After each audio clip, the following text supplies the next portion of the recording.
Senhor Jesus, nessa noite queremos dar graças ao Senhor por tudo que o Senhor tem ministrado ao nosso coração até aqui. Obrigado, Senhor, porque cremos e sentimos que a Tua presença está neste lugar. Querido Jesus, que nesse momento, Senhor, da Tua palavra, o Teu Espírito Santo tenha livre acesso aos nossos corações. Em nome de Jesus. Até aquele coração mais endurecido que entrou nesse lugar hoje, como diz a Tua palavra, seja esmiuçado pelo poder dela. Senhor, a Tua palavra ela é poder. Senhor, que essas palavras que saem daqui hoje não sejam simplesmente palavras, Senhor, vazias, mas poder. A Tua palavra é poder. Em nome de Jesus, que ela encontre, Senhor, lugar em cada coração nessa noite. Já, Senhor, eu repreendo toda ação maligna, em nome de Jesus, que esse ambiente agora seja tomado pela Tua presença total e que todos esses corações recebam a Tua palavra, em nome de Jesus. Você diz amém? Gente, no final de outubro, mais ou menos, ou no começo de outubro, melhor dizendo, de 2022, o pastor Joab ministrou uma palavra aqui, e o título dela era A Revolução de Jesus. Alguém lembra dessa palavra? Alguém tem uma memória boa aí? Né? Stephanie lembra? Mais alguém? Ninguém? Vamos trabalhar a memória aí, gente, tá ruim. Eu lembro, o Joab lembra, gente, a palavra que ele ministrou. Ele ministrou essa palavra com esse título, A Revolução de Jesus. Isso foi no começo de outubro de 2022. E desde então eu não consegui sair desse texto. E ele ministrou exatamente sobre esse texto de Lucas, capítulo de número 5, do verso 1 ao verso 11. As notas que eu fiz naquele dia, está aqui, né, eu estava com essa Bíblia no dia, e as notas que eu escrevi ainda estão aqui, que ele disse, o tema que ele ministrou, os pontos que ele usou, está tudo aqui. Só que desde aquele dia, eu não consegui mais sair desse texto. Eu sempre, vira e mexe, eu lia alguma coisa, estudava alguma coisa, e eu caía nesse texto. Talvez os irmãos que estão na nossa célula se lembram que sempre no final do ano, eu sempre falava, gente, volta lá em Lucas capítulo 5, observe esse texto, analise esse texto, medita sobre esse texto, que eu creio que Deus tem algo para falar com a gente sobre esse texto. E assim as coisas foram acontecendo. Nós tivemos uma vigília, né, uma semana atrás, e eu compartilhei um pouquinho sobre esse texto também. E é algo que o Senhor tem falado muito forte ao meu coração. E tem vindo de encontro quem eu sou e como eu estou vivendo. E eu senti o desejo de então compartilhar isso com você. Amém? O tema dessa palavra é uma busca urgente pelo Senhor. Diga comigo, uma busca urgente pelo Senhor. Nesse texto tem várias coisas que o Senhor tem ministrado ao meu coração. Só que eu vou falar apenas a que está no verso 1. Mas eu poderia citar o fato do verso 5. Pedro ter trabalhado a noite toda, mas mesmo assim ter tomado a decisão de lançar a rede por mais uma vez sob a direção da palavra do Senhor. Poderia também destacar o fato de que eles apanharam tanto peixe, que nem eles estavam conseguindo pegar aqueles peixes, a rede deles estavam quase rasgando, e eles fizeram sinais para que os amigos ao redor ali pudessem ajudar. Uma das coisas que o Senhor falou muito forte comigo no dia que o pastor Joab ministrou, ele me fez uma pergunta: você está pronto para o que eu irei fazer? Será que você pode olhar para você hoje e às vezes até mesmo se perguntar se você está pronto para receber aquilo que você tanto tem pedido nas suas orações? Quando Deus fez esse milagre, Jesus fez esse milagre ali com Pedro, gente, ele pegou tanto peixe que a estrutura que ele tinha não era suficiente. A rede que ele tinha não era suficiente, já estava rasgando, era muito peixe, a quantidade de peixe era enorme, peixes de vários tamanhos, peixes grandes, e a estrutura dele não era capaz de suportar. E o que ele fez? Ele chamou os amigos para que pudesse ajudá-los. E o milagre era tão grande que quase que com a ajuda dos amigos, eles não conseguiram suportar. O texto diz que os barcos quase afundaram. O que o Senhor falou no meu coração, talvez sirva para você hoje, é que existem coisas que Deus vai fazer na nossa vida que a nossa estrutura não é capaz de suportar. Nesse ponto, você precisa se preparar, fortalecer a sua vida, como o pastor Jorge leu um texto aqui, fortalecer-nos no Senhor, na fé, no seu poder. Fortaleça essa estrutura que você tem, cresça mais, avance mais. Mas ainda vai existir momentos que a sua estrutura não vai ser suficiente para aquilo que o Senhor vai fazer, mas isso também não é ruim, é necessário. Por quê? Porque precisamos uns dos outros, como igreja. Tem coisa que Deus vai fazer na nossa vida que vai ser através de um indivíduo, mas existem coisas que Deus vai fazer através de nós, como igreja. Amém?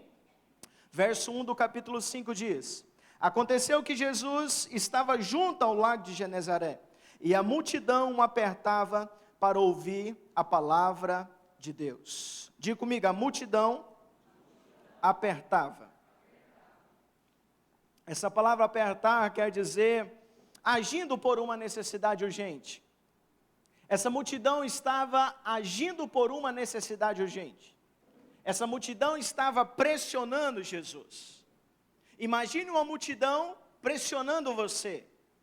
Imagina uma multidão, cada um agindo por uma necessidade urgente, uma emergência, algo grita dentro dessa multidão, do coração de cada um deles, há uma urgência aqui, há uma urgência, e essa multidão estava pressionando Jesus, essa multidão estava indo de encontro a ele, tanto que ele precisou, não só por uma questão de estratégia, para que todos pudessem ouvir, mas se afastar um pouco e entrar no barco, e se afastar um pouco da praia. Para quê? Para que as pessoas não pudessem sufocá-lo, a ponto de impedir até mesmo ele de falar, ensinar. Então essa multidão estava agindo por uma necessidade urgente. É o que esse texto diz, é o que essa palavra nos diz. O interessante é que isso aqui não era tão comum no ministério de Jesus. Porque embora a multidão vinha até Jesus, embora havia uma multidão faminta por Jesus, nós vemos que aqui nesse texto havia algo particular. Essa multidão estava agindo por uma necessidade urgente. Eles buscavam com uma intensidade muito grande, uma urgência muito extrema. Mas o que eles buscavam? O texto diz que a multidão apertava para quê? Mas quantos tem aqui hoje? A multidão estava apertando Jesus para quê? Foi um ensaio até legal, vamos lá de novo. A multidão apertava Jesus para quê? Olha para o irmão que está do seu lado e fala, eles queriam ouvir a palavra de Deus. Eles estavam ali agindo dessa forma, com essa necessidade, com essa intensidade, com essa urgência, para ouvir o que Jesus tinha a dizer. Gente, Jesus tinha acabado de ser expulso da sua cidade, aonde ele havia crescido, Nazaré. A multidão pegou ele, ia levando para um monte, aonde a cidade era edificada, e ia lançar ele lá embaixo, para matar. A cidade onde ele cresceu, o rejeitou. Jesus chega em Cafarnaum e as pessoas admiram ele, por causa da sua palavra. Olhavam para ele, ouviam o que ele estava falando e diziam, esse camarada ele fala com quem tem autoridade. É algo diferente. E quando chegamos aqui no capítulo 5, no verso 1, existe uma multidão faminta, querendo ouvir a palavra do Senhor, querendo ouvir a palavra de Deus. Qual que é a questão que o Senhor chamou a minha atenção hoje? Hoje muitas pessoas se reúnem em nome de Deus, mas quantos se reúnem para ouvir a respeito de Deus? Aprender sobre Deus. A questão hoje é que as pessoas estão perdendo intensidade, estão perdendo o interesse de ouvir, de aprender, de conhecer sobre o Senhor. Estão perdendo. Em 2 Timóteo, capítulo 4, verso 1 até o verso 4, Paulo diz assim: conjuro-te perante Deus e Cristo Jesus, que há de julgar vivos e mortos, pela sua manifestação e pelo seu reino. Aí ele recomenda a Timóteo, prega a palavra, insta, quer seja oportuno, quer não, corrige, repreende, exorta com toda a longanimidade e doutrina. Por quê? Por que Timóteo deveria ser tão insistente na pregação? Por que Timóteo deveria aproveitar todos os momentos para estar falando da palavra de Deus? Porque chegaria um tempo, verso 3, que não suportarão mais a sã doutrina, pelo contrário, cercar-se-ão de mestres, segundo as suas próprias cobiças, como que sentindo coceira nos ouvidos, e se recusarão a dar ouvidos à verdade. E essas pessoas se entregarão ao quê? A fábulas, a mentiras. Muitas pessoas preferem ser enganadas a dar ouvidos à verdade. Por quê? Porque a mentira vem e se amolda ao estilo de vida daquela pessoa. A verdade não. A verdade ela não se molda a nós. Nós precisamos nos moldar à verdade. E quando Paulo escreve isso a Timóteo, ele está dizendo, aproveite, pregue a palavra, seja num tempo oportuno, seja não. Prega, porque vai chegar um tempo que as pessoas não vão querer saber. As pessoas, elas vão cercar-se de mestres segundo as suas próprias vontades, desejos. E isso é um perigo. Porque quando encontra-se pessoas assim, são pessoas que estão mais preocupadas com quem está falando do que o que está falando. Depende de quem está falando, eu não dou nem ouvido. Pode ser verdade ou não. As pessoas estão olhando mais para a pessoa do que para a palavra de Deus. A pessoa precisa ser um referencial, sim ou não? Precisa. Mas quando isso se torna um problema? Quando a gente começa a menosprezar os pequenos. Quando nós começamos a menosprezar os pequenos. Isso se torna um problema.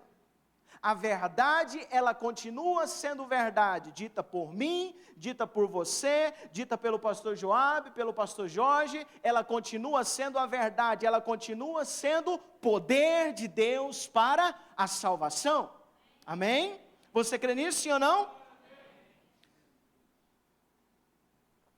Então as pessoas estão cansadas de ouvir sobre Deus. Você já deve ter ouvido sobre isso. Você quer acabar com uma rodinha de conversa, você chega e começa a conversar sobre a Bíblia, né? Sobre Deus. Rapaz, mas que cara chato, né? A gente estava conversando sobre um assunto tão legal aqui, né? Como o Flamengo está perdendo tudo. Oh, misericórdia para nós. Sangue de Jesus tem poder. Nossa, a gente perdeu para o Vasco. Gente, vamos voltar aqui. Vamos voltar para o nosso assunto bom aqui.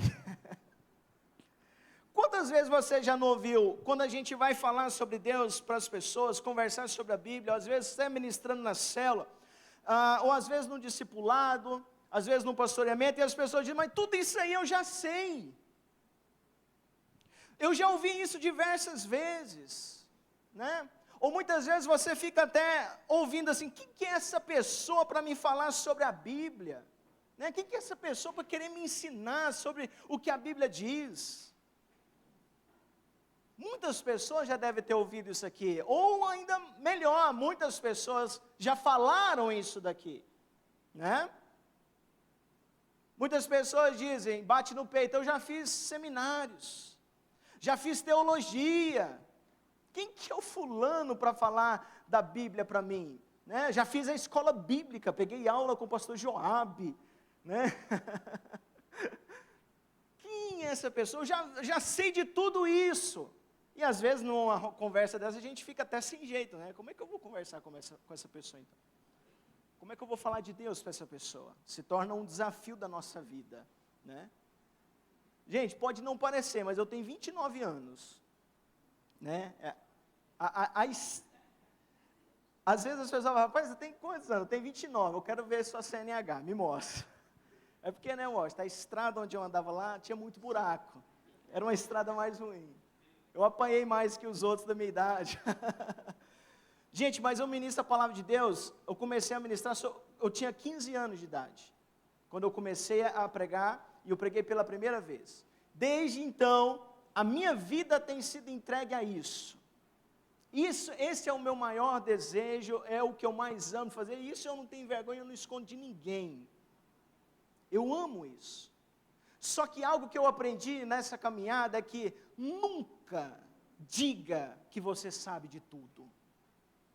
Nunca rejeite uma pessoa que está começando agora e ela vai falar algo ou te ensinar alguma coisa. Você já ouviu aquela frase? Se você quer levantar e ensinar, saiba sentar para aprender, para ouvir. O Senhor usa todos, e cada um de nós tem uma graça especial do Senhor. Não pode ser rejeitado. Não pode. Então o que eu quero dizer para vocês é algo sobre isso. Eu passei um tempo na minha vida que eu fiquei 4 anos ministrando numa casa de reabilitação, onde eram pessoas viciadas em drogas, em álcool. 4 anos, durante todos os sábados eu estava lá com esse pessoal. E algo que me chamou bastante atenção, eu hoje à tarde pensando sobre isso, o que me mais chamava atenção era a urgência que aquelas pessoas tinham em ouvir. A hora que eu chegava, que ia começar a reunião, aquelas pessoas arrumavam as cadeiras, já sentavam, e você olhava para o rosto daquelas pessoas, eram pessoas desesperadas, pessoas que não tinham esperança mais, gente. Pessoas que já tinham a história toda acabada, a família toda destruída, mas quando você ficava de frente com elas e você falava de Deus, da palavra do Senhor, falava quem era Jesus, do que Ele fez lá na cruz, como Ele morreu e pagou os nossos pecados, você via pessoas chorando, os olhos daquelas pessoas brilhando, tipo assim, ainda há uma esperança para mim, ainda há uma luz no final desse túnel. Gente, as pessoas, elas estavam sedentas, desesperadas. E a palavra de Jesus estava ali. O que me chamou a atenção nisso foi que existem muitas situações em que nós estamos ministrando a palavra para pessoas que já estão há muitos anos na caminhada da fé. E você vai falar que Jesus morreu na cruz para ela, e ela fica assim, oh meu Deus, essa história de novo. Jesus está voltando. Oh, história da carochinha. Entende isso? A diferença? Entende a diferença? Lá eu chegava e pregava João 3,16. Quando a gente vem pregar aqui, gente, eu não sei os outros ministros, mas a gente fica agoniadinho. Senhor, o que eu vou falar lá? Revela, desce um anjo aqui, fala comigo diretamente. Porque aqui a gente quer trazer algo profundo, algo.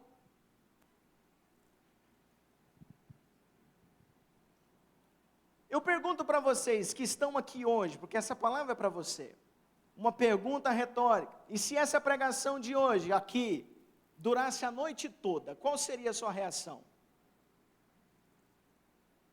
Qual seria a sua reação? Se eu começasse a falar aqui, e continuasse, e virasse a noite, até de manhãzinha, qual seria a sua reação? Qual seria seu comportamento?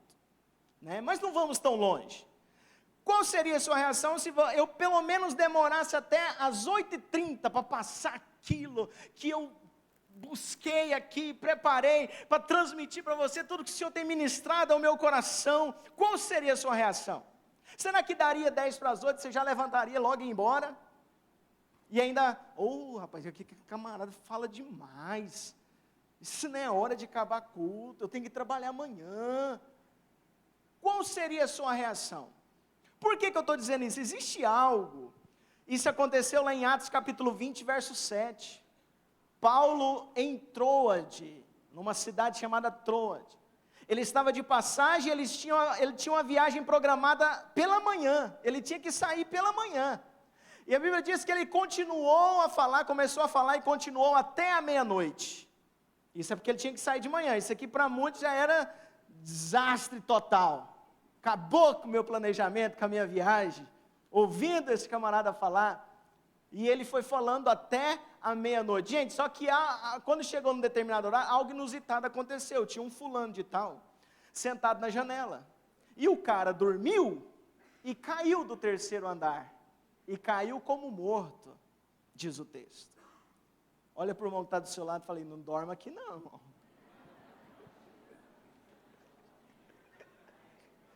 Você que não sabe o risco que é dormir numa pregação, tá? Você não dorme aqui não. Gente, imagina o desespero desse povo, nesse culto. O cara dormiu, morreu. E agora? Paulo foi lá, não gente, preocupa não. Ele está vivo ainda, tá? Vamos voltar para dentro. Orou pelo camarada, conduziu ele lá para dentro e acabou a reunião. Foi isso que aconteceu? Paulo empolgou, gente. Imagina se eu orasse aqui agora e alguém ressuscitasse. Gente, eu pregaria o resto da semana. Paulo empolgou e foi pregando, até amanhecer o dia. Quando amanheceu o dia, ele despediu do pessoal e foi embora.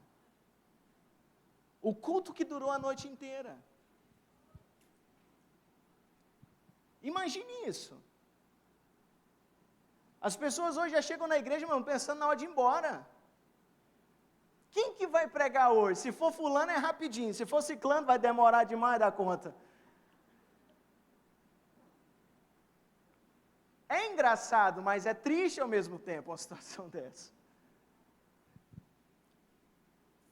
Podemos até mesmo, gente, chegar a conhecer muitas coisas sobre Cristo, sem nunca, no entanto, termos conhecido a Cristo.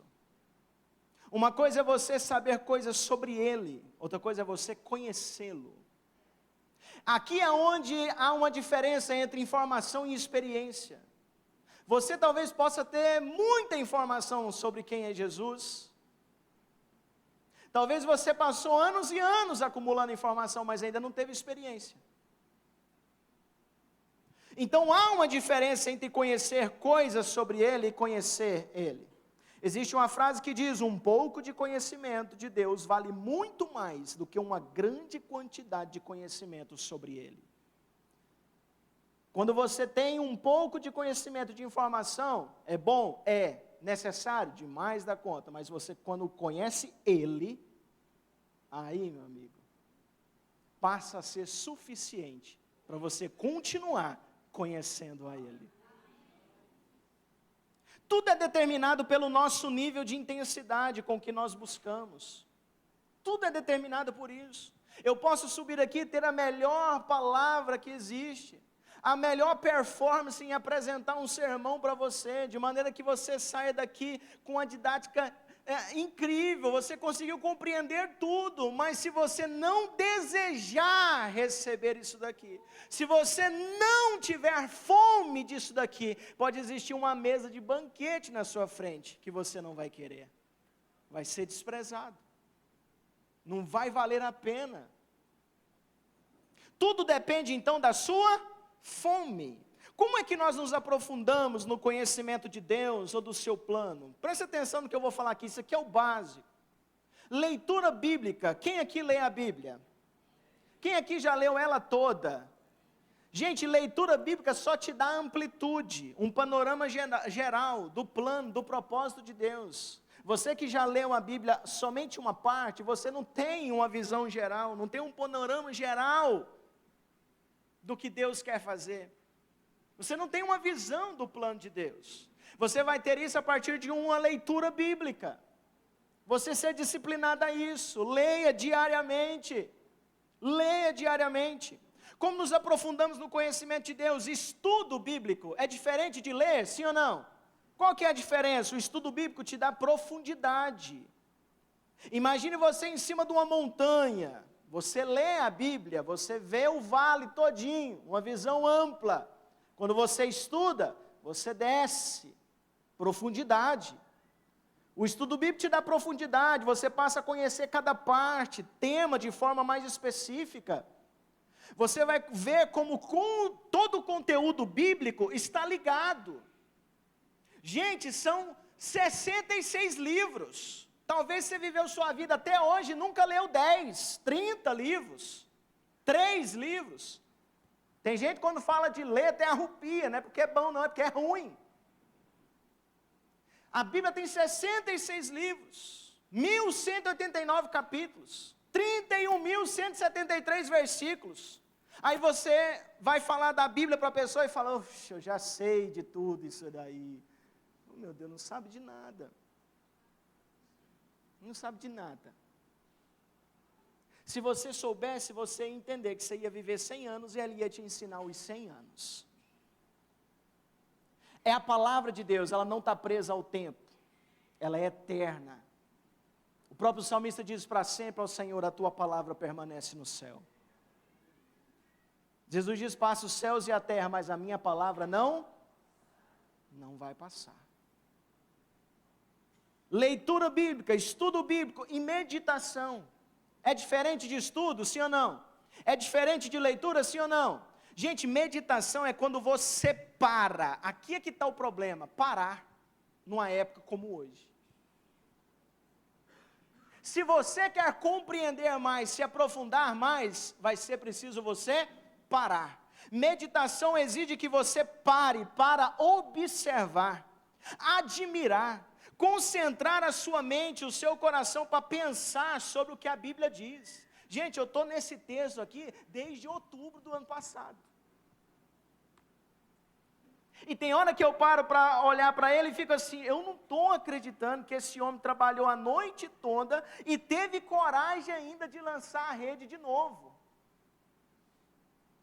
Eu fico olhando porque se fosse eu tinha mandado Jesus ir passear.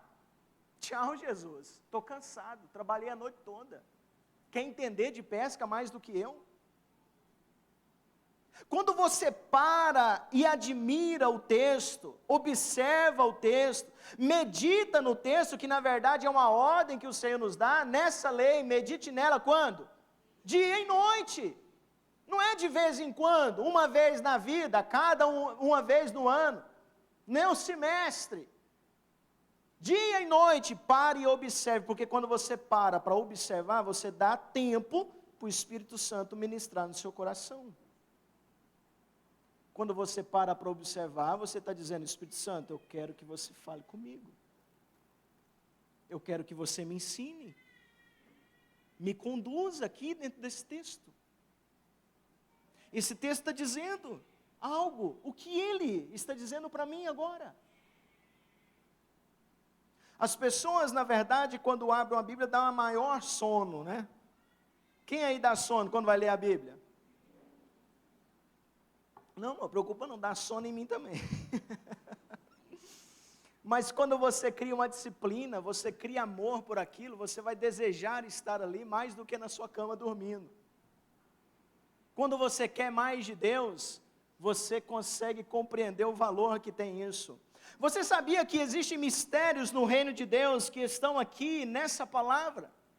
Jesus falou sobre isso. Se você trouxe Bíblia, abra aí, por favor. Mateus capítulo de número 13. Enquanto você vai abrindo aí, existe uma frase de A.W. Tozer, e ele diz: nunca vi um cristão útil que não fosse estudante da Bíblia. Eu nunca vi um cristão útil que não fosse estudante da Bíblia. Talvez você pode achar essa frase forte demais, e talvez até dizer: não, isso aí é bobeira. Mas olha só o que a Bíblia diz. Segura aí Mateus 13, eu vou citar esse texto para você. 2 Timóteo 3,16.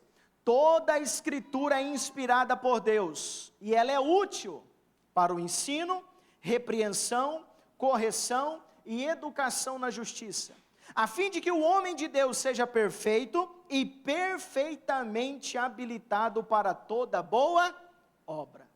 Quer ser perfeito em Deus? Ouvidos à palavra.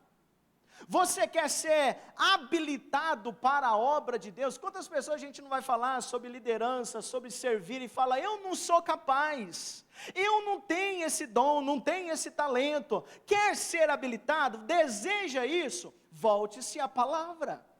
Ela é útil para nos ensinar, nos repreender, nos corrigir, nos educar, a fim de que sejamos habilitados a realizar a obra de Deus. Ela é quem faz isso. Agora olha só, Mateus capítulo 13, verso 10. Então os discípulos se aproximaram de Jesus e lhe perguntaram: por que o Senhor fala com eles por meio de parábolas? Ao que Jesus respondeu: porque a vocês é dado conhecer os mistérios do reino do céu. Diga comigo, mistérios. do reino dos céus. Mas àqueles isso não é concedido. Verso 12. Pois ao que tem, mais será dado, e terá em abundância. Mas ao que não tem, até o que tem lhe será tirado. Por isso, lhes falo por parábolas. Parábolas era uma história que Jesus usava as coisas naturais do dia a dia para explicar as espirituais, as do céu. Para explicar aquilo que era muito superior à nossa mente, ele usa algo do nosso dia a dia. Aqui ele estava usando um semeador que saiu a semear. O foco todo dessa parábola aqui é qual é o nosso coração. Qual é o nosso coração que recebe essa semente? Que coração é o meu? Agora, o que Jesus está explicando aqui para os discípulos é por que ele ensinava por parábolas. Os discípulos chegaram até ele e disseram, por que o Senhor ensina assim? Esse texto que nós lemos, ele fala 3 coisas básicas. Primeiro, o reino de Deus tem mistérios, segredos. Segredo a gente não sai contando para qualquer um, porque é um segredo. O reino de Deus tem mistérios, segredos. Segunda coisa, os discípulos podiam conhecer esses segredos. Terceira coisa, os judeus, no geral, não podiam conhecer. Então Jesus parece contraditório, mas ele falava por parábolas para que pudesse ser fácil o entendimento, e falava por parábolas para dificultar o entendimento. Quem é você nessa história? Você é aquele que quer conhecer os mistérios ou é aquele que quer ter o coração fechado para os mistérios de Deus? Porque quando Jesus ele está explicando aqui, ele está dizendo, o reino de Deus tem segredos. E lá no Salmo, o salmista vai dizer que os segredos do Senhor é para aqueles que o amam, que têm intimidade com Ele, que guardam a sua aliança. Então existem segredos que o Senhor deseja compartilhar conosco, mas não está assim, acesso imediato. Precisa haver no mínimo um desejo ardente no nosso coração de querer conhecer. Precisa haver. Por que isso? Porque olha só o que diz o verso 12. Pois ao que tem mais será dado, e terá em abundância. Mas ao que não tem, até o que tem lhe será o quê? Esse texto não está falando de dinheiro. Aquele que tem, vai ter mais ainda, e terá em abundância. Aquele que não tem, até o que tem lhe será tirado. Não está falando de dinheiro. A parábola toda está em torno de entendimento espiritual.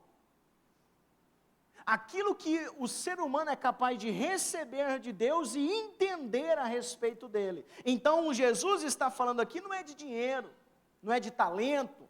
Jesus está falando de entendimento espiritual. Ele está dizendo, aquele que tem entendimento espiritual, ser-lhe-á dado mais, e ele vai ter em abundância. Mas aquele que não tem, até o que ele tem, será o quê? Tirado. O que quer dizer isso?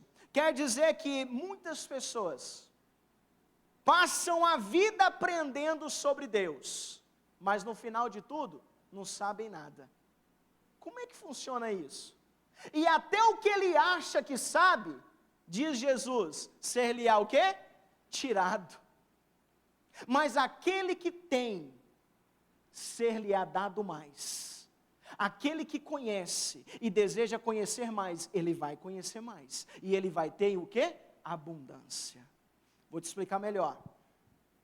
Quando é que o conhecimento que existe em mim não tem mais poder, não tem eficácia na minha vida? 2 Timóteo 3,7 diz assim, estes aprendem sempre e jamais podem chegar ao conhecimento da verdade. Gente, agora você começa a olhar para você. O apóstolo Paulo diz, examine agora, pois, se você está na fé. Olhe para você. Coloca a sua vida no autoexame agora. Você tem quanto? 5, 10, 15, 20 anos de igreja? Conhece isso aqui como você fala que conhece? Por que não está funcionando na sua vida? Por que em muitas horas a palavra de Deus parece um livro de história qualquer? Não é viva, não é eficaz. Porque você está aprendendo sempre, mas não consegue chegar ao conhecimento da verdade. E como é que ficam essas informações que eu estou recebendo aqui? Gente, o que Jesus está querendo dizer no verso 12 é que o fato é que nós podemos perder a consciência da importância espiritual dessas verdades. Você ouve as verdades do Senhor, mas aqui para você não tem importância. Não é uma verdade. A sua consciência está cauterizada, anestesiada. Quando a palavra de Deus chega até aí, você resiste ela. Eu falei, eu acho que foi para o Eduardo. Para o Eduardo? Não. Foi para uma pessoa que eu estava conversando. Falei para ele, rapaz, sabe o que eu estou cansado? É de conhecer as coisas sobre Deus e não colocar em prática. É isso que eu estou cansado. O problema não é Deus, o problema não é Jesus, não é o Espírito Santo, não é a igreja. O problema sou eu, que conheço e não coloco em prática. Aprendo sempre, mas nunca consigo chegar ao conhecimento, ao pleno. Jesus está dizendo, aquele que tem, ser-lhe-á dado mais e terá em abundância.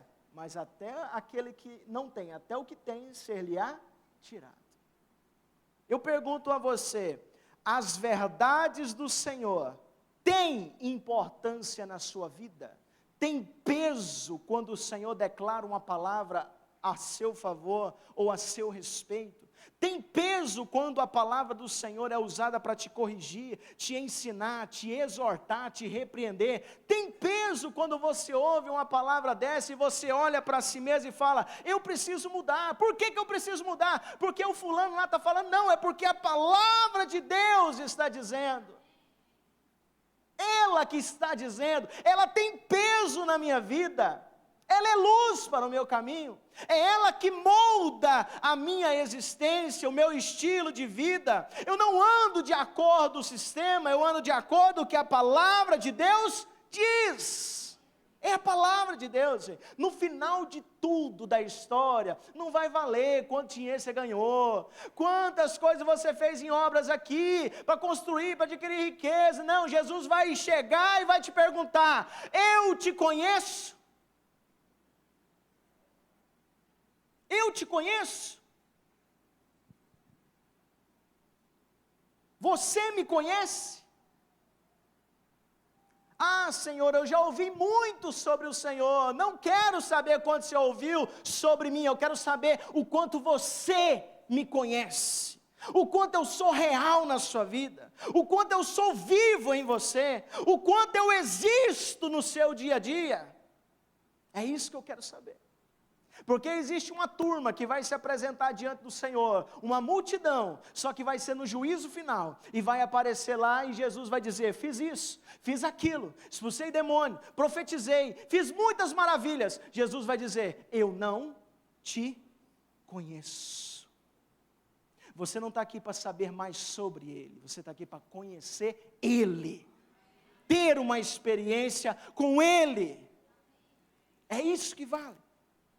Quem diz amém? Amém? A minha oração nesses dias é a mesma oração que Paulo fez. Ouça ela, Colossenses 1:9. Ouça não. Se você tiver como frisar isso aí, destacar, você pega um canetão, arranha a tela do seu telefone, frisa aí esse negócio. Colossenses capítulo 1, verso 9 até o 12. Olha que oração poderosa. Por essa razão, também nós, desde o dia em que o ouvimos, não cessamos de orar por vocês e de pedir que transbordeis de pleno conhecimento da sua vontade, em toda sabedoria e entendimento espiritual, a fim de viverdes de modo digno do Senhor, para o seu inteiro agrado, frutificando em toda boa obra, e crescendo no pleno conhecimento de Deus, sendo fortalecidos com todo o poder, segundo a força da sua glória, em toda perseverança, longanimidade, com alegria, dando graças ao Pai, que vos fez idôneos. Gente, essa palavra idôneos quer dizer que Ele nos fez capaz, Ele nos equipou, nos preparou. Para quê? dando graças ao Pai que nos fez capazes de assumir a parte que nos cabe da herança dos santos da luz. Existe uma herança nos aguardando. Existe uma herança nos aguardando. Se você quer conhecer um pouquinho dessa herança, comece a conhecer Jesus. Comece a conhecer Jesus. Existe uma esperança, nos esperança. Ele diz, Ele nos fez capazes de assumir essa herança. O apóstolo Paulo, quando ele escreve para os Efésios, ele diz, olha, vocês estão sentados juntamente com Ele nas regiões celestiais. De direito já é de vocês, de fato vocês ainda estão aqui, numa caminhada, mas quando vocês encerrarem, guardar a fé, finalizar esse ministério que Ele entregou a vocês, que Ele me entregou, o nosso lugar já está reservado, do lado dEle, existe uma herança nos aguardando, amém? O apóstolo Paulo diz, se você espera em Deus somente nessa vida, você é o homem mais miserável que existe. Se a sua oração se resume, Senhor, me dá uma casa nova, me dá um carro novo, me dá um salário melhor, não que você não possa pedir, mas se a sua esperança em Deus só se resume a isso, você é o homem mais miserável do mundo. Mais miserável.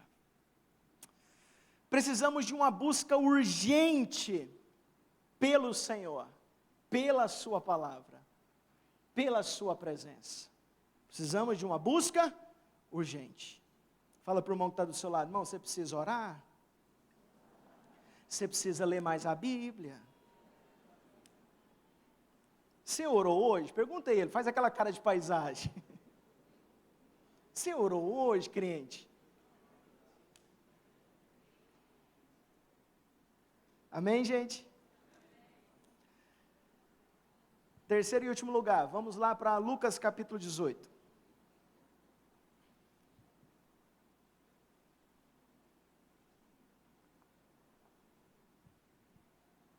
Você está entendendo até aqui, sim ou não?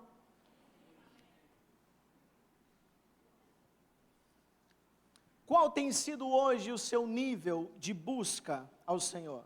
Eu não sei você, mas desde o ano passado, se tem uma coisa que o Senhor tem ministrado a nós como igreja, é isso.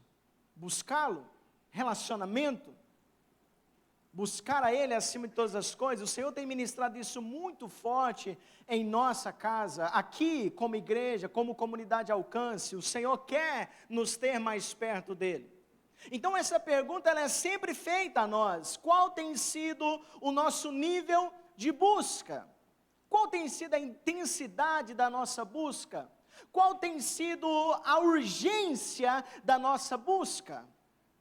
Ok? Porque o texto que nós começamos em Lucas capítulo 5 diz o quê? Que a multidão estava buscando com uma urgência ouvir a palavra de Deus. Gente, na hora de começar o culto não era para ter ninguém conversando, era todo mundo já extasiado, já esperando para começar. Nossa, que hora quem é que vai pregar hoje? Cadê a palavra? Qual que é o texto? Nossa, ansioso para ouvir sobre Deus, ouvir a palavra de Deus, ia trazer a Bíblia, acompanhar, ou ligar o telefone e acompanhar todos os textos, não ficar aí orando para acabar logo.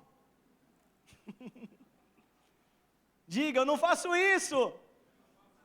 Amém, eu acredito.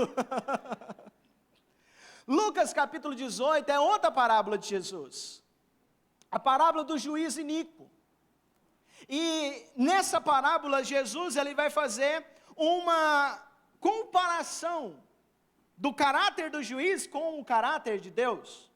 E ele começa dizendo, Jesus lhe contou uma parábola para mostrar que deviam orar sempre e nunca desanimar. Orar sempre e nunca desanimar. Esse é o teor, o principal foco aqui dessa parábola, a oração. E o fato que não podemos de forma alguma desanimar, relaxar, continuar insistentemente a orar. Aí Jesus começa a contar uma parábola que havia numa cidade um juiz. Qual é o caráter desse juiz? Gente, imagina esse juiz na cidade. Um juiz que não temia a Deus e não respeitava homem algum. Imagina um processo seu, caso exista, na mão de um juiz desse. Aí você diz, misericórdia. Imagina isso. O homem não respeita ninguém, o homem não teme a Deus. O que eu vou esperar desse juiz? Só que esse juiz tinha na vida dele, naquela semana, uma viúva. E essa viúva ficava no pé desse juiz. Olha a minha causa, olha o meu processo, me ajuda aí, quebra essa, vamos lá.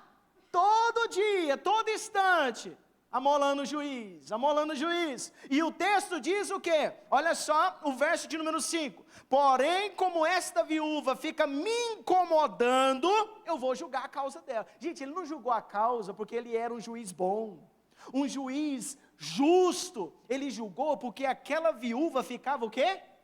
Incomodando ele. Eu digo, eu vou ajudar logo essa mulher para ela sair do meu pé. Toma, sai daqui. Agora, ele faz uma comparação com o caráter de Deus. Olha o verso 7. Será que Deus não fará justiça aos seus escolhidos? Será que Deus não vai fazer justiça aos seus escolhidos? Esse juiz, ele não temia a Deus, não respeitava homem algum. É um juiz iníquo. Ele diz aqui, ouça o que diz o juiz iníquo. Iníquo quer dizer mal, perverso, que é contrário à verdade, e mesmo assim, ele julgou a causa dessa viúva. Agora Jesus, ele está dizendo, será que Deus não fará justiça aos seus escolhidos? Quem aqui é escolhido de Deus? Agora, se ele fará justiça aos seus escolhidos, ele está dizendo o quê? Gente, olha, sou Deus. Eu nem me comparo a esse juiz que é mau, perverso, injusto, contrário à verdade. Pelo contrário, eu sou digno de toda a confiança, sim ou não?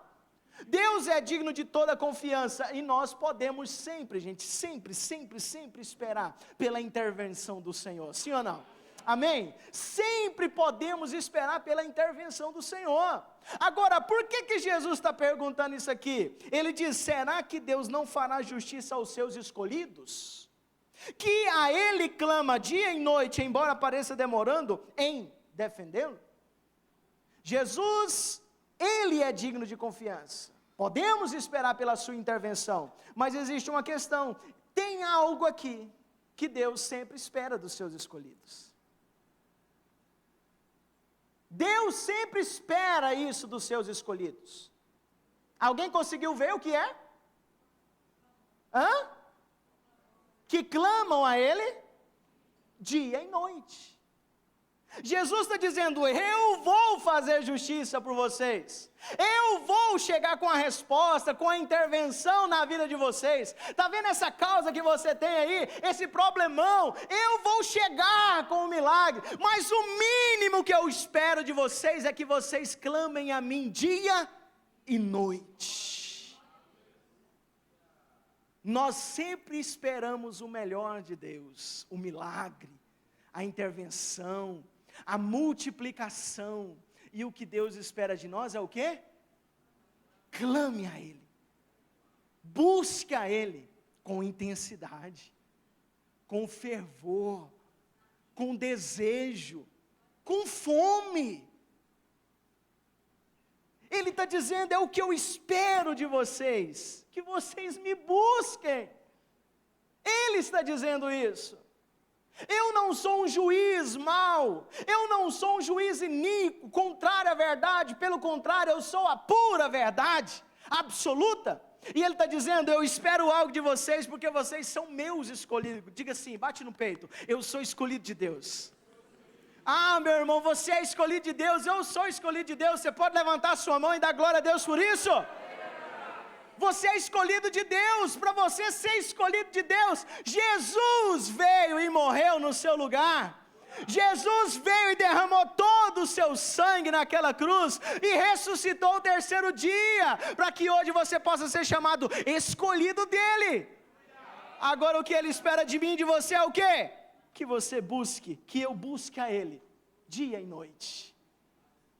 Não é que você ficar dia e noite de joelho lá na beira da sua cama, não. Acorda de manhã, fala com Ele.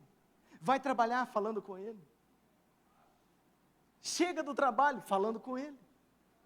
Antes de dormir, fale com Ele. Acorda de madrugada, fale com Ele. Ele é uma pessoa, gente. É uma pessoa. Não é uma coisa, um objeto. É uma pessoa. Essa pessoa está no trono e governa sobre tudo, sobre todos.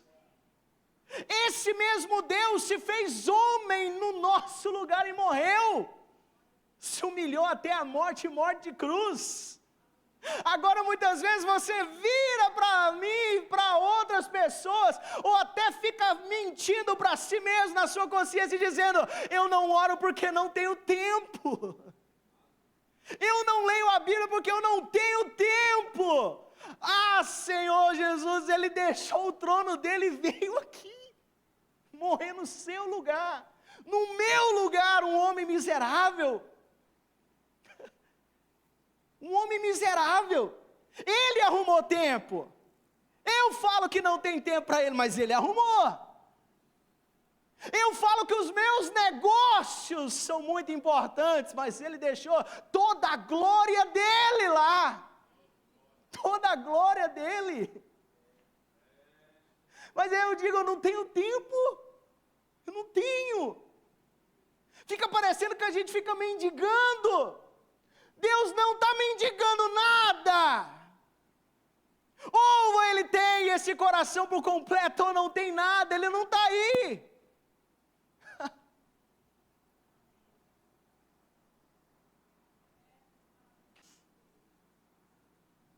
Jesus termina essa parábola com uma pergunta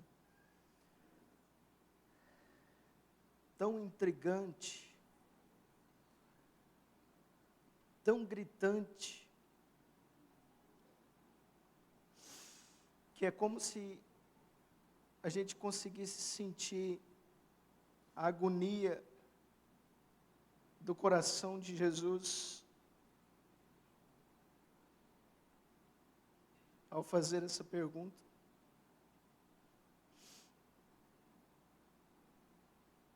É como se ele estivesse perguntando: será que tudo que eu for fazer, será que eu vou chegar a alcançar pelo menos o mínimo?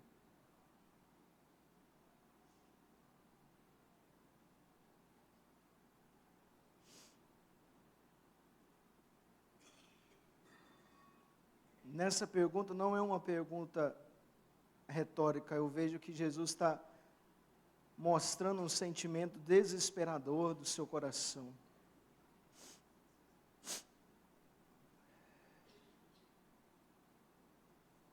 O verso 8 ele termina dizendo: digo a vocês que depressa lhes fará justiça.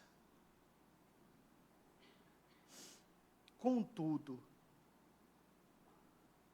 mas existe um contudo aqui, uma vírgula. Eu vou fazer justiça depressa. Contudo, quando o Filho do Homem vier, será que ainda encontrará fé sobre a terra? Jesus, nesse texto, ele está mostrando a dor do seu coração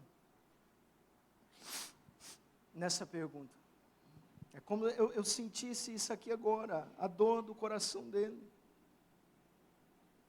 Ele perguntando, olhando para tudo aquilo: contudo, quando eu vier, será que eu vou encontrar fé sobre a terra? E quando Jesus ele faz essa pergunta, essa fé aqui significa convicção de que Deus existe. Será que quando eu vier, será que essas pessoas ao menos vão crer que eu existo? Será?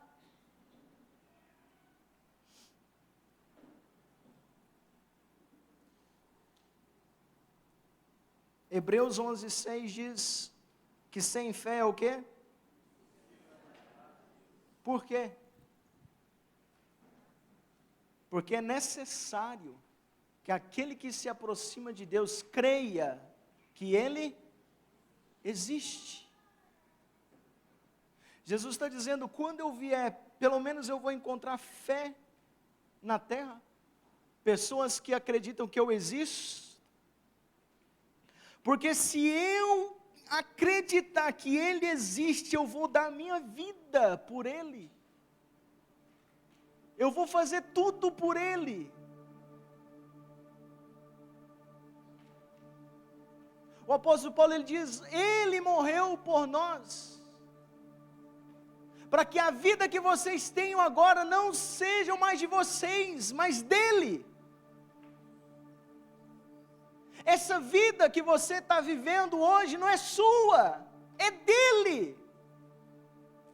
Ele comprou. Ele comprou. E Ele comprou não foi com ouro, não foi com prata, coisas perecíveis, corruptíveis, que embora tenha muito valor para nós, mas Ele não nos pagou com isso, Ele nos comprou com o sangue dEle, a própria vida. Essa fé aqui também está relacionada com Cristo, como doador da salvação, que é a base do nosso Evangelho. Será que quando eu vier, eu vou encontrar pessoas que creem em mim como Senhor e Salvador? É a base da nossa fé, gente, da nossa caminhada cristã. Você está aqui hoje porque você acredita que Ele morreu por você, sim ou não? Em 1 Coríntios 15, verso 1 ao 3, diz, irmãos, eu venho lembrar vocês o evangelho que eu vos anunciei, ao qual vocês receberam e no qual ainda perseverais. Por ele também sois salvos, se retiverdes a palavra como vô-la preguei, a menos que vocês tenham crido em vão. Antes de tudo vos entreguei o que também recebi, que Cristo morreu pelos nossos pecados, segundo as Escrituras, e que ressuscitou, segundo as Escrituras. Segundo aos Coríntios, 1 Coríntios 15, verso 14, diz, e se Cristo não ressuscitou, é vã a nossa pregação. Se Ele não ressuscitou, é vã a vossa fé. Jesus está dizendo, quando eu vier, eu vou encontrar pessoas que creem que eu estou vivo. Fique de pé. O que Jesus está dizendo? Será que cremos nele? Será que esperamos por Ele? Se o meu relacionamento com a palavra de Deus não vai bem, se eu não tenho fome dela mais, se eu não tenho mais vontade de me alimentar com ela mais, a minha fé está fragilizada. Se você não tem uma vida de leitura, estudo, meditação da palavra de Deus, a sua fé está fragilizada. Se a sua fé está fragilizada, meu irmão, sua vida de oração também está. E tudo começa por um relacionamento intenso e uma busca insistente por Deus. O primeiro texto que usamos de Lucas 5, nós vimos uma multidão sedenta, buscando por uma necessidade urgente ouvir a palavra de Deus. Será que nós vamos encontrar pessoas aqui agora, a partir de agora nós vamos encontrar pessoas assim, sim ou não? Pessoas famintas pela palavra de Deus. O segundo texto que nós lemos de Lucas 18, fala sobre o dever de orar sempre, uma responsabilidade. Eu nem falei isso daqui, é uma responsabilidade. Orar sempre, nunca esmorecer, desanimar, relaxar. O problema é que nós invertemos as coisas. Nós desanimamos sempre e oramos nunca. Ele está nos chamando para um relacionamento intenso, Uma busca deve haver de nós, uma busca insistente, gente. Isso vai depender de agora como está seu coração, isso vai depender agora como você recebeu essa palavra. E tomara, eu oro nessa noite para que o seu coração esteja quebrantado, como uma terra boa, para receber essa semente e dar fruto. Eu oro para que o Espírito Santo agora pegue essa semente e comece a regar ela, para que ela dê fruto.